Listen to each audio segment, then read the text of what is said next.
Hello again, everybody. It's a Harayim Tovim. That means good afternoon. I'm glad you all came back to join me for Shabbat Chaverim. And I decided to take the liberty of changing not changing my person, but changing my clothes because I had a bite of lunch and then I went out for a little walk and the weather was gorgeous and I didn't want to walk out there in my fancy Shabbos clothes, which I do wear on Saturday morning. So I hope you don't mind that I'm in a t-shirt. It says life is good, 365 days a year. So I'm glad you're here. And I am going to ask you if you want to grab a piece of paper and a pen or a pencil. Now, I know that a number of you do not write on Shabbat, and so this is not to take notes. It's just to jot some things down if you're interested in them and if I can get you additional information, and you'll see what I'm talking about as we go on today. But I want to make sure that that I get to you the things that you want that we don't talk about at length this afternoon, but that I can provide for you later on. So I was at Seacrest on Thursday. I missed the quarantini, unfortunately. I was there for a few hours in the morning and then had to get home to do a video with some of the other directors, and I needed my laptop to do that. And so I was unable to try the quarantinis with you, and I'm sorry I missed them. But I had an opportunity to sit and chat or stand and chat with a number of you as I was in the building for a couple of hours. And it's been a particularly rough week and a half because of the quarantine situation. And it is definitely not enviable. Nobody likes to have to be relegated to their room. Nobody wants to have to stay in one place, not be able to see friends, not be able to go out, at least for long periods of time, and so on. So I was thinking a lot about all of the amazing creative things. I know that's a word that my friend Barbara Appleby hates. I'm sorry. All of the amazing creative endeavors, activities, programs that people are devising during this pandemic and this stay-at-home that we have been told to do by our governor. And it is truly remarkable how situations like this, during which it's very difficult to find a silver lining, suddenly there are all kinds of remarkable things happening.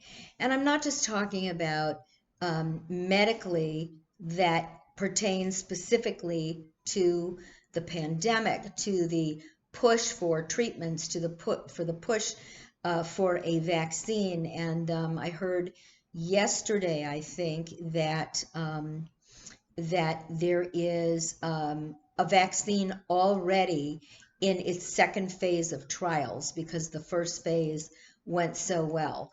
So, you know, there are glimmers that we're getting here during this otherwise really horrific time. If you look at some of the little cottage industries that have sprung up, everything from different kinds of delivery services, and I'm not talking about the big grocery stores. I'm talking about little homegrown companies that are just doing some remarkable things because people have realized that it could be a long time before they get back to their regular jobs and their regular businesses, and in many cases some of these smaller micro companies may never be able to get back to what it was they were doing. And there are a lot of people sitting around and bemoaning that fact, but there are many people who are finding creative avenues. So just think about masks, face masks. Now, we were fortunate enough that we had two wonderful employees here whose wives are great seamstresses and went to town on making masks. We had a resident who made masks, and every other ad I see when I'm on Google or Facebook or one of the other social media platforms is has another company that's making masks. And I think that this is going to be a huge industry because, very honestly, we're going to be wearing masks, I think, for a long, long time, at least until we have a vaccine, and possibly beyond that. People will just not want to be out in public venues with their face uncovered because you could have the virus, God forbid. You could be asymptomatic and you might give it to other people. And so the mask is there for others' protection, and their mask is there for your protection. So I think just like other things that have come into fashion out of a necessity of some kind, I believe that the mask industry is going to really, really blossom. And you'll be able to buy a mask with fabric for every different holiday. At Pesach, we'll have them made out of matzah fabric, but people are taking advantage. So there seem to be some folks who are having a very tough time during this shutdown, and others who are making lemonade out of lemons. And in general, it is half glass full, half glass empty people who tend to view the world through one of those lenses all the time anyway. So I started thinking about ways in which I could possibly create a more pleasant experience for myself during this period of isolation. And fortunately for our Seacrest Village residents, you live in a large community. Now, granted, you are not having as many activities. You're not around a lot of people. Your meals are on your own, and mealtime is such a wonderful time for conversation and communication and sharing stories and making friends at your table and other tables and so on. So eating is such a wonderful communal activity. And if you've ever gone into a restaurant and eaten by yourself, it's a very strange experience. When I do it, I usually bring a book or something else that will keep me occupied so that I don't feel quite so awkward. But in trying to figure out things to do, I also looked at my Jewish practice. And I don't mean worship, and I don't mean saying blessings. I'm talking about the other activities that one could possibly do that might enhance my Jewish practice, maybe my Jewish cultural practice. And lo and behold, while I was thinking about this, I came across an article published by reformjudaism.org on the 1st of May called 25 Jewish Things to Do Under Quarantine. 25 Jewish Things to Do Under Quarantine. Now, I think if I had to sit down and create a list of 25 Jewish things to do under quarantine, I could probably come up with 25 things. And I'm talking about outside of going to a Shabbat service or participating in a class like this or something like that. 25 Jewish things. Some of them, at least on this particular list, are what I would consider to be pretty easily implementable. Not the kind of thing where you have to go out and buy expensive equipment and you have to, read manuals in order to be able to do them and so on. But, and some of them were probably a little bit more challenging, not because they're hard to do, but because given a specific kind of a living situation, it might be a little harder to implement. But I thought that I would share this list with you because I think there are some wonderful ideas here. And you don't have to write these down because what I'm going to do is they're all numbered. And if there is one that is of particular interest to you, jot down the number. And a week from now, when you have forgotten, or a day from now, because it doesn't take me long to forget, when you've forgotten what that number corresponds to, you can get in touch with me and I'll be happy to tell you. In addition, there are some of these activities that are where there are links that you can go to online for additional information. And so rather than having you jot down these websites and so on, you can simply write down the number of the item that I am talking about, and then I am happy to pass this list on to you to provide you with additional information, websites, YouTube pages, and so on. So the article starts by, it's by a lady by the name of, her first name is Kate, and her last name is spelled K-A-P-U-T,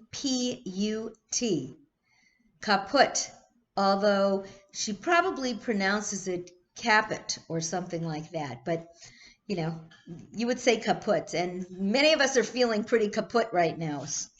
She says, if you're looking for a bit of an escape from everything going on in the world right now and have the time and good health to do so, try experimenting with and embracing your Judaism from home. Here are a few ways to begin.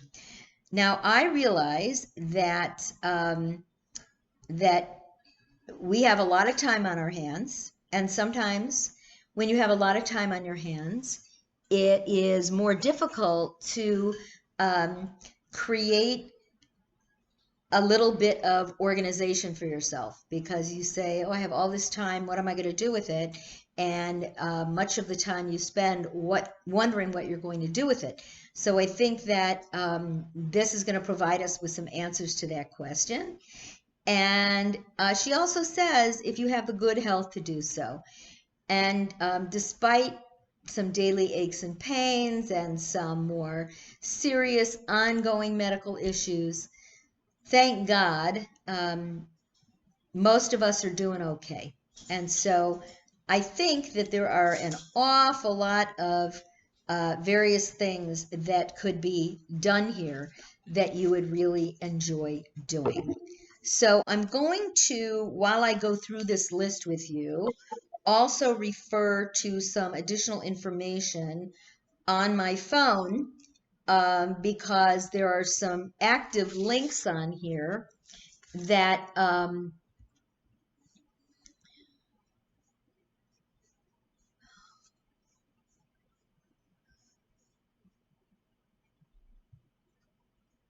sorry about that. I lost contact for a minute there.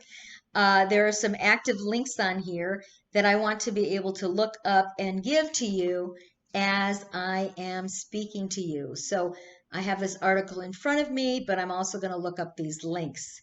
So give me one little second to do that, and then we will go from there. reformjudaism.org.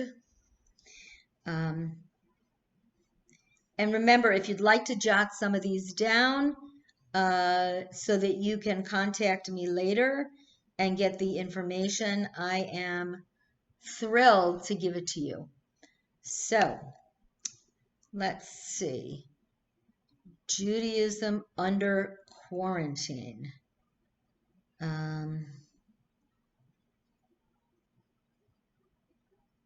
Okay. 25 Jewish things to do. trying to find the article. Here we go. So, think in your minds if you were to want to engage in some kind of Jewish activity during this period of time, maybe something that you have not had an opportunity to do in quite some time, or something that you've never done before. What might those things be?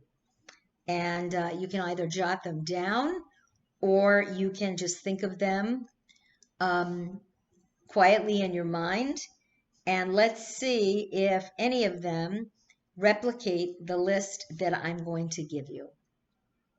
So let's see here. 25 Jewish things that you can do under quarantine. Okay. Number 1, watch a Jewishly themed TV show. Watch a Jewishly themed TV show. Now, I know that a lot of you do that already, because some of the ones that you watch I've actually recommended, such as Shtisel. There's another one called Fauda. There is a 6-part series called Unorthodox that I hope you will watch. It's very interesting, based on a book that came out probably about 5-6 years ago, maybe a little bit more.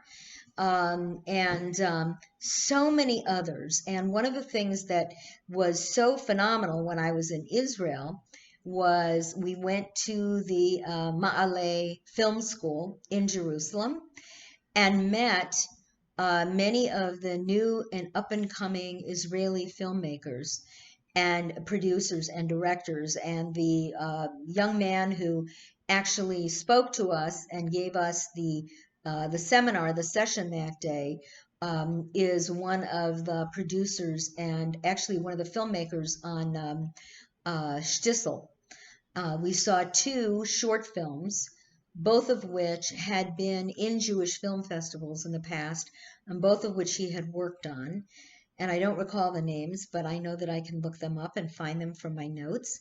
And it was just amazing to see what is happening in Israel in terms of filmmaking, and it's become quite prolific.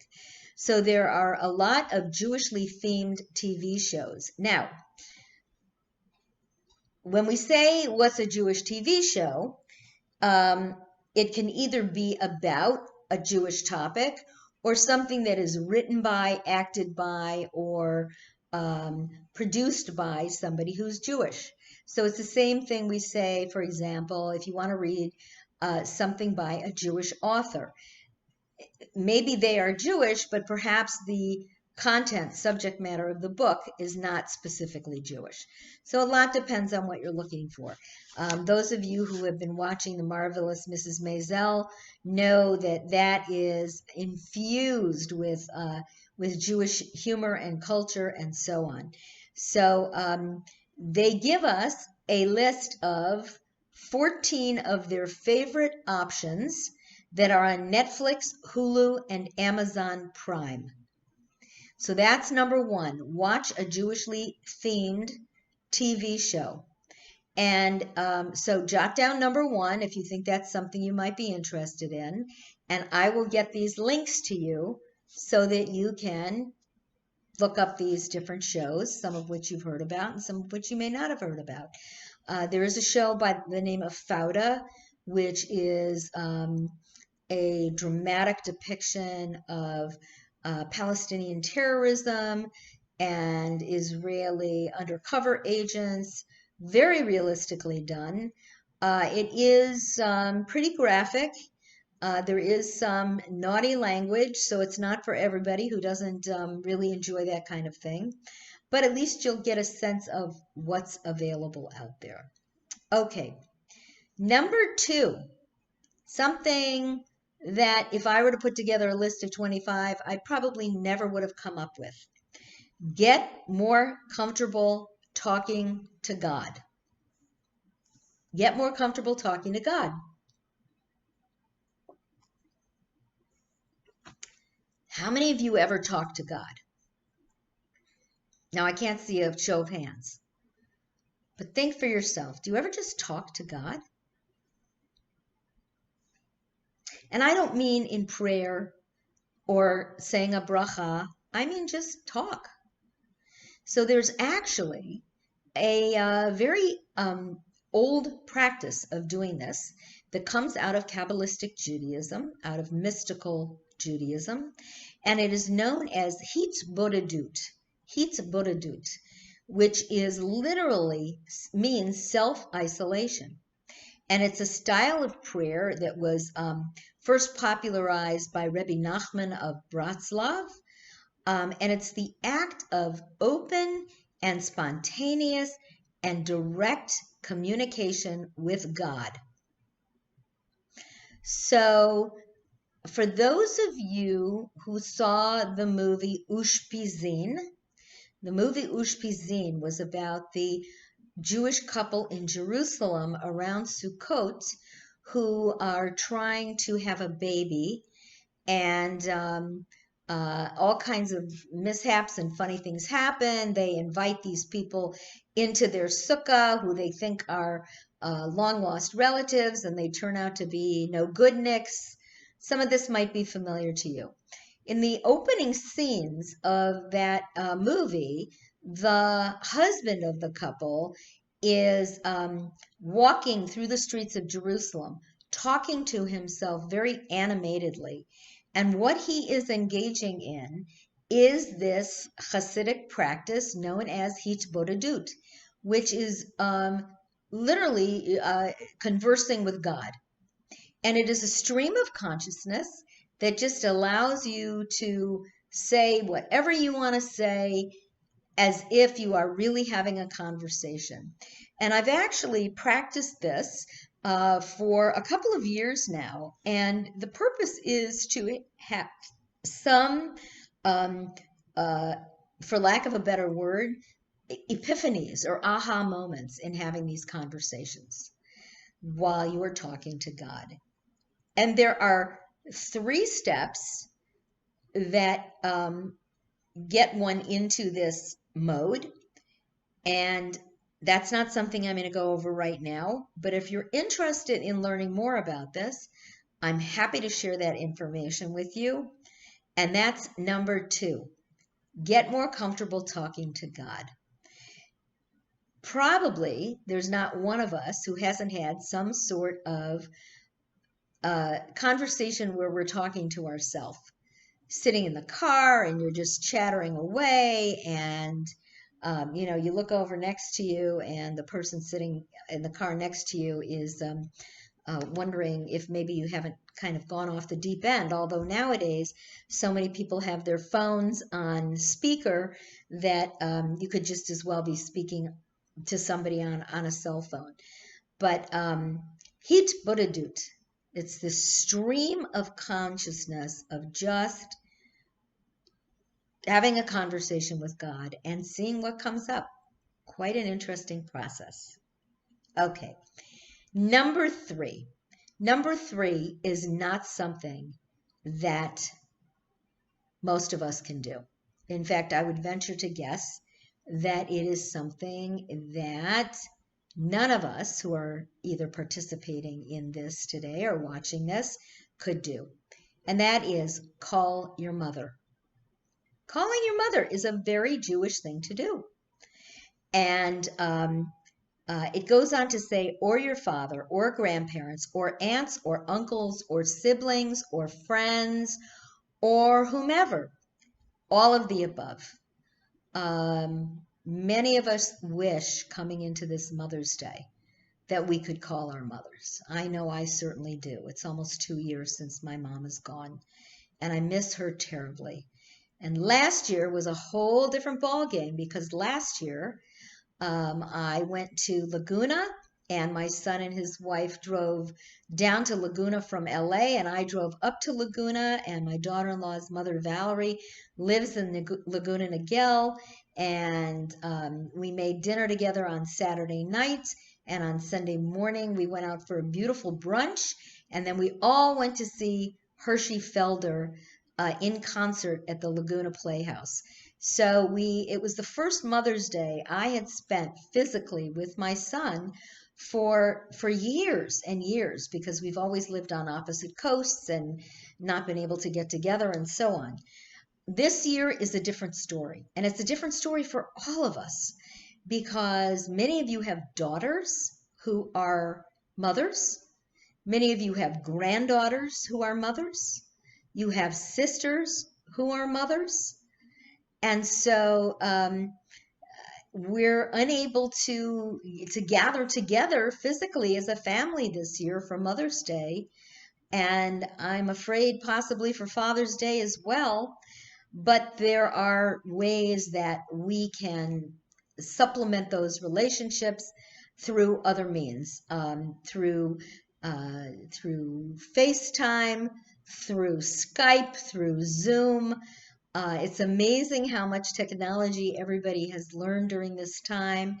And wholehearted thanks goes out to Marissa and her amazing life enrichment team for, getting all these iPads so that we can get them to you and you can be in contact with your families. I know it's not the same thing, but make those calls, see those punams, look at your grandchildren, and this is a Jewish thing to do. It's not just a mothering thing to do. It's a real Jewish thing to do. Okay, next, number 4, read a Jewish book.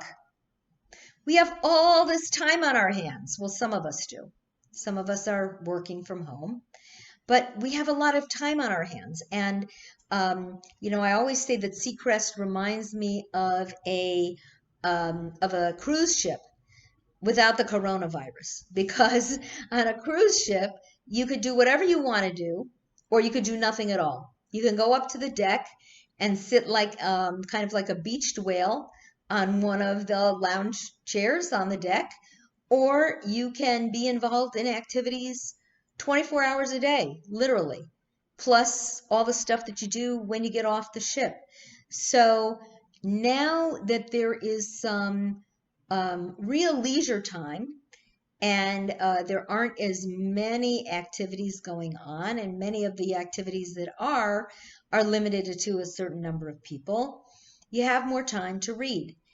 And if you are looking for a Jewish book to read, there are some residents amongst us who are great book mavens, or you can come shopping in my office, which is a great Judaic library, or I can send you a list of 150 reviews of Jewishly themed books. So if you're tired of reading David Baldacci or Balducci or,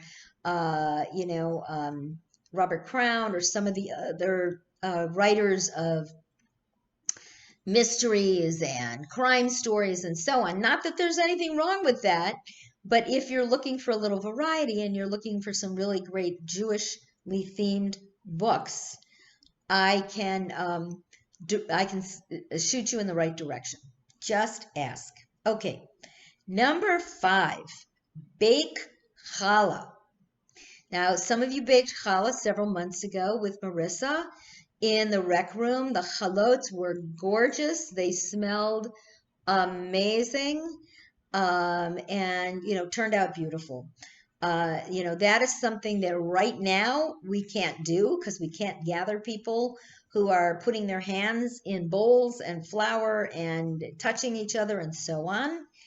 But there are some great websites where you can actually watch master challah makers making challah. There's one video I have seen of an Orthodox Israeli woman, a young woman, who is giving a workshop on various braiding of chalot. And she is unbelievable. She takes one ball of dough after another, and makes the most incredible braids and shapes and gorgeous. So that is a really fun video to watch if you can't bake challah yourself right now. Number 6, visit Israel virtually. There is a Facebook group called Virtual Israel, and they offer these remote experiences with accredited Israeli tour guides, and they take you to an Israeli national park. They walk you through the streets of Israel. They do different learning sessions on Israel. They do, and you sit and relax like a king or a queen in your easy chair in your apartment, and you take a trip to Israel. And they're very interesting. And if this particular Facebook group isn't what you like, I can direct you to other sites where they will take you on virtual tours of Israel.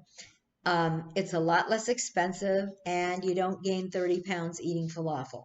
So there are benefits. Okay, number 7, learn about this week's Torah portion. Now, I swear to you, I did not put this in here. This was in the list. Learn about this week's parashah. There is a weekly study page that I can send to you that is designed for people who are just beginning to get into Torah study, with a write-up about what the Torah portion is about, and then commentaries, usually a longer one by one rabbi and then a shorter one by another rabbi.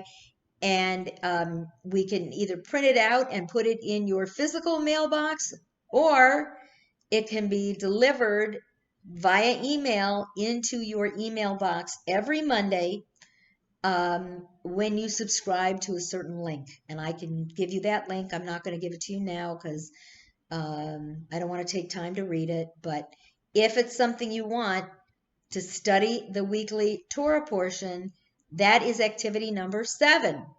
Okay, we're going to go a little bit quicker now. And I'm going to give you the numbers and the activity. Number 8, listen to a Jewish podcast. Everybody knows what a podcast is.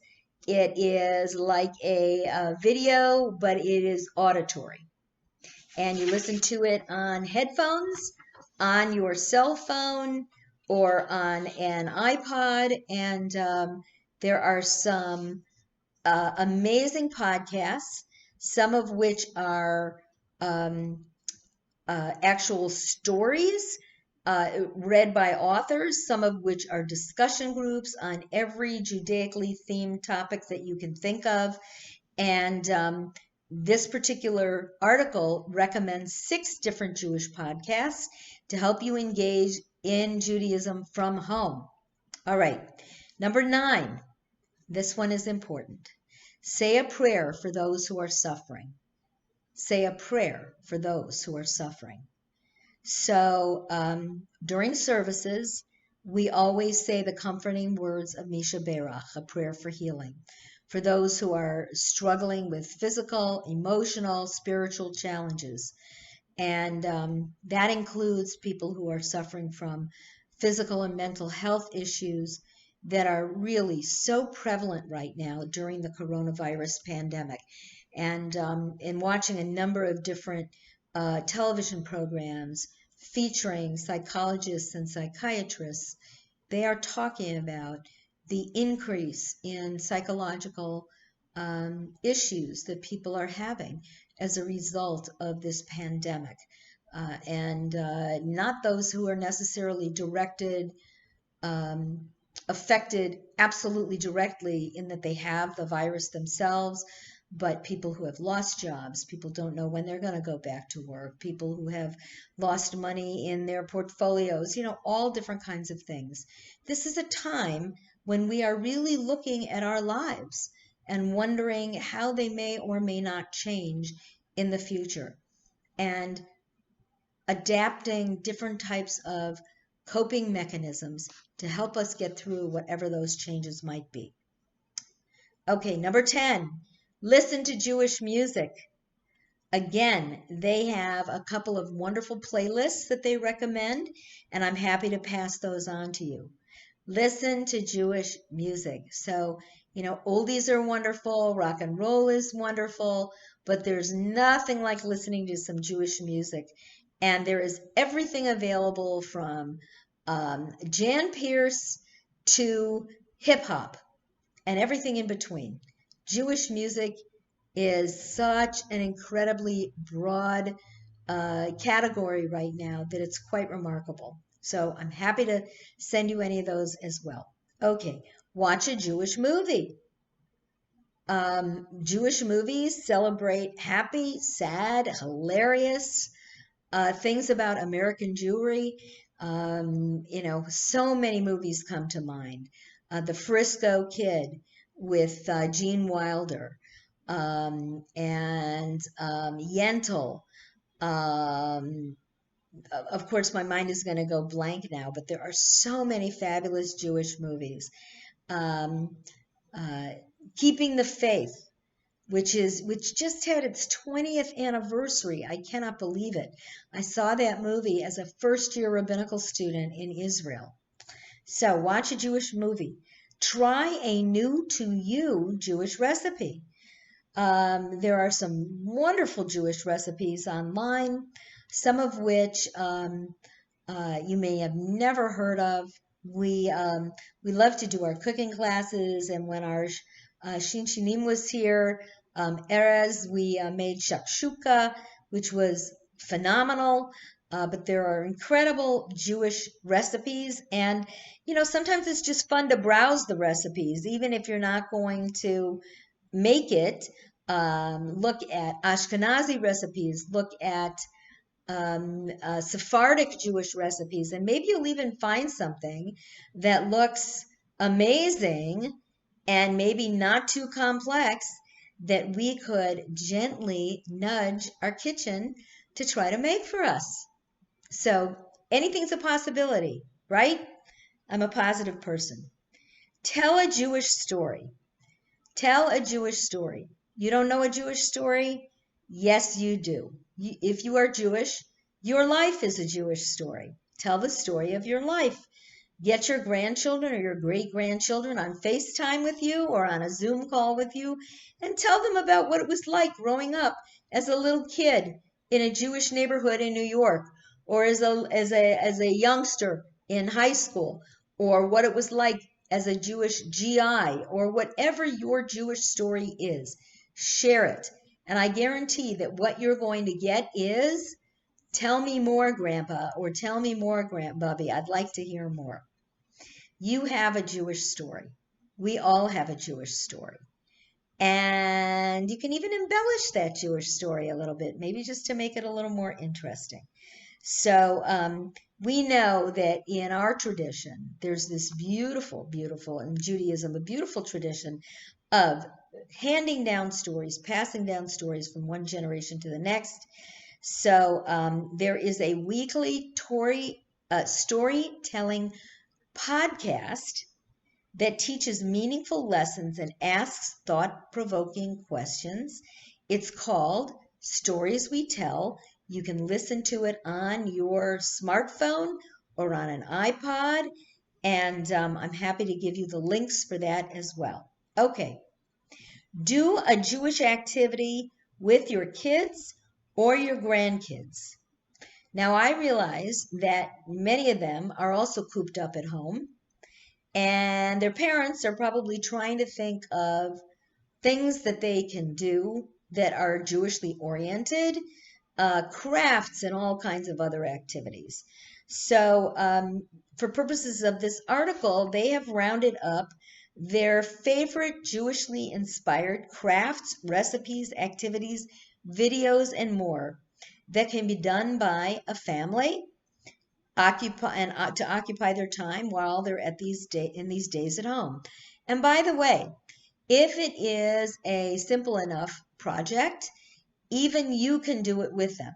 So we can try to get you the supplies, and while watching each other on FaceTime or Zoom or whatever your favorite platform is to see your family, you can be doing the activity with your grandchildren or your great-grandchildren. So Number 15, light Shabbat candles at home. Now, I'm not going to recommend that you light Shabbat candles at home. I am going to recommend that you tune in at 4:45 on Friday night so that you can join us in our blessings. I always try to teach a little story or something from the Torah portion. We sing some songs, we do our blessings together, and I would love for you to join us if you're not already doing that. And there are these beautiful little flickering votives that we can get so that if you would like to, you could do the blessings in your own room with your own little electric candles if you don't have them. So let me know. That is number 15, light Shabbat candles at home. And if you're not lighting them at home in your room, which I hope you're not, because we don't want any open flames in any of the rooms. Otherwise, the alarms and the sprinkler systems will go off, and that will be a mess. We would love for you to join us in our blessings. Okay, take a class about Judaism. There are weekly video conference classes designed for adults who want to gain a deeper understanding of Jewish life. There are hundreds of these places where you can go to take a class. So if you have access to an iPad, a computer, a smartphone, you can watch on those devices. Or if you find something that you think might be interesting, there is a way through our technology where we can try to play those classes and programs for you on SVTV. We just need some notice and some lead time in doing that. But I'm happy to recommend to you various classes through Hebrew College, through Spertus College of Judaica in Chicago. Everybody is doing online classes, webinars now during this period of quarantine. Okay. Number 17, advocate for social justice. I will send you to the Religious Action Center, not literally in Washington, D.C., but figuratively online. You're going to find social issues, matters of social issue or that really matter to you, that really resonate to you. You can take a deep dive into them. You can read about them. You can look and see what Judaism has to say about gun control, homelessness, racial inequality, abortion, just about any issue of social justice that you would like to study. You can go to the Religious Action Center website. You can read what they are doing. You can read about how Judaism approaches these different topics. And then if there is something that really resonates with you and you'd like to get involved in it, we can talk. It doesn't necessarily mean you have to go to Washington, D.C., stand on Pennsylvania Avenue in front of the White House with a sign. There are all kinds of other ways in which you can make a difference. One of which right now, and this is an aside, is to complete the 2020 census. So, this is not a way for the government to get information. Well, it is a way for the government to get information about you, but it makes a huge difference in terms of the kind of federal funding that we get in our municipality, our area of the world of California, in order to make sure that we can continue to have public programs available to us. Everything from libraries to police to fire to you name it. So fill out those 2020 censuses, which I think the plural is censi. But fill out your census. You can do it online, you can do it with paper, but fill it out and register to vote. So number 17, advocate for social justice. Number 18, attend Shabbat services online. Yes. I can't take attendance because I don't see you. I know you're out there because people tell me they're watching. If you don't have a prayer book, you need to let me know so we can get a prayer book to you and you can follow along. But I'm getting more and more comfortable doing these services live on Saturday morning. It is a little bit, well, I always do services live, but I'm talking about live stream. So, I think that you'll enjoy them. There's probably nothing else you're doing at 10 o'clock on a Saturday morning, unless you're still asleep, in which case I'm not going to ask you to get up. But what could be better? You sit there in your pajamas with a cup of coffee and a bowl of cereal or a muffin or whatever you're eating that particular morning, and you can enjoy the service. And I sing, I play the tambourine, we sing, we pray, I read the Torah, maybe I'll tell a little joke here and there, but they have become, for me, one of the most enjoyable parts of my week, and I'm trying to, in a very, very intentional way, share that with you. Okay, number 19, have a laugh at Jewish comedy. There are so many fantastic shows that are Jewish comedies, from Lenny Bruce, who may not be your thing because he was quite controversial, to Joan Rivers, the ladies of Broad City. Jews have always pushed the limits on comedy, and I can recommend some fabulous videos, podcasts, and so on that are Jewish comedy. And you could start by reading the big book of Jewish comedy.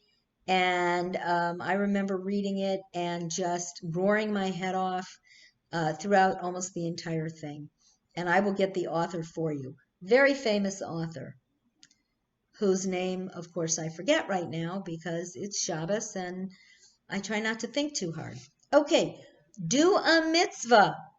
In Pirkei Avot, which we are studying in our Chai There with Rabbi Leah class, the rabbis wrote, mitzvah goreret mitzvah. One mitzvah leads to another.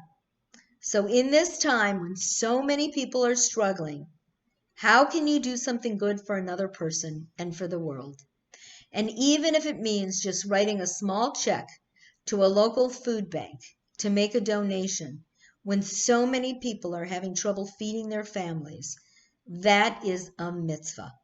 So if you are looking for ideas for a mitzvah that you can do while in quarantine that doesn't require you going out and feeding the homeless or working in a soup kitchen or giving blood or something like that, I can come up with a whole list for you, and I'm happy to do that. Number 21, in keeping with reading a Jewish book, watching Jewish TV, watching a Jewish movie, read some Jewish poetry. There is some fantastic Jewish poetry, and most of what's been written in Hebrew has been translated into English. Just ask me for what you might be interested in. And I would start with Yehuda Amichai, who is a modern Jewish poet who died a few years ago, wrote the most incredible poetry, was the poet laureate of Israel. And then I would continue with some of the magnificent female poets who lived on the Sea of Galilee and wrote magnificent poetry also. So all you have to do is ask me, and I will be more than happy to lend you some poetry books and also to refer you to other Jewish poetry, and then write your own poetry. There is a wonderful site on Facebook, Alden Solovey, who is a contemporary Jewish poet, who creates 6-word poems, and Jewish poems, and you can contribute to the website, and it's a wonderful way to express your creativity and show that creative side of your personality. Okay. Observe Havdalah, that's number 22. Havdalah, which is the Hebrew word for separation, is the formal end of Shabbat, It's when we say goodbye to Shabbat and hello to the rest of the week. And so we separate from the holy to the ordinary. And next Saturday night, which is the 16th, I'll be doing a Havdalah service at, excuse me, that was a sneeze, and I will wash my hands as soon as this broadcast is over. I'll be doing a Havdalah service from home. Last month my son was here. So on the 16th at 6 o'clock p.m. for about 20 minutes to a half hour. And I'm going to talk a little bit about Havdalah. I'm going to talk a little bit about what it's all about, why we do it. And then we're going to do a Havdalah service. It's a beautiful service. It puts us in a restful mode. It says goodbye to the beauty of Shabbat and hello to the rest of the week. And I think you will really like it if you've never attended one before. I hope that you will attend this one. And I'll make sure to give you an update several times before next Saturday, 6 o'clock next Saturday evening. And I'll be doing one at the end of the month as well. Okay, number 23, do yoga. Okay, now I'm going to give you a myth buster here, a myth buster. I'm going to bust a myth that you may have, a baba misa that you may have. Yoga is not about tying yourself in knots. I think many of you know that. Yoga is about breath and about focusing on breath and the amazing things that happen when you close your eyes and you sit in meditation and you focus on your breath going in and going out. And if you have spilkies, like a lot of people do, it's a little difficult and challenging at first, but eventually it comes naturally. And 10 minutes of breathing meditation a day is phenomenal. But if you are a little more adventuresome and you want to try some postures with the breathing, one of my colleagues, Rabbi Lisa Silverstein, who is a rabbi and an Israeli dancer and a musician, a singer, and a yogini, which means a practitioner of yoga, shares something she wrote called The 10 Commandments for Yoga Practice, originally written for individuals who were new to yoga. So this is not the kind of thing where you're going to get down on the floor and never get back up again because you are so twisted around yourself that you can't get up. So I think that you would really, really enjoy this. And I'm happy to give you that link as well. Number 24, identify your blessings. Now, I talk to you all the time about blessings. And I don't think blessings have to be those enormous, earth-shattering occurrences in your life. I think sometimes blessings are quiet. Sometimes they're silent. Sometimes they're huge, but most of the time they're just blessings. They're just wonderful occurrences that take place. And I think that if you focus on the blessings during this period of time, it's going to make getting through it much, much easier. In fact, Cantor Lauren Phillips Fogelman wrote a piece called Finding the Blessings of Separation in a Challenging Time, and how even though we are in a period of life right now where we are isolated, separated from others, not eating with them, not conversing with them, washing our hands 1,000 days until our skin is ready to fall off, and so on, there are blessings inherent in this as well. So she has written this list, called Blessings of Separation. And they may be the same ones for you, they may not, but it might spur your interest in writing your own list of what are the blessings for you during this period of separation. And finally, number 25, join a Jewish Facebook group. Now, some of you are on Facebook, some of you are not. I'm not soliciting that you do. I'm not encouraging you to. Facebook is a double-edged sword. Sometimes it's phenomenal. I have connected to friends that I have not seen in 40 or 50 years all over the globe. I've been able to get input from colleagues and to make connections that I never thought would be available. Some people don't like it. However, there are some wonderful places that you can go. And there's actually a Facebook group called A Jewish Response Against COVID-19 that was created to spread calm, awareness, and mutual aid faster than spreading fear, anxiety, and grief. So that's also a website that I can give to you so that you can go on and take a look at. It's a Facebook page that you can join, and I can give you that information as well. And that was number 25. So lots of amazing activities, lots of creative things that we can embark upon that will maybe take our minds off so much of the other information, input, barrage that has been crowding our brains for these many weeks.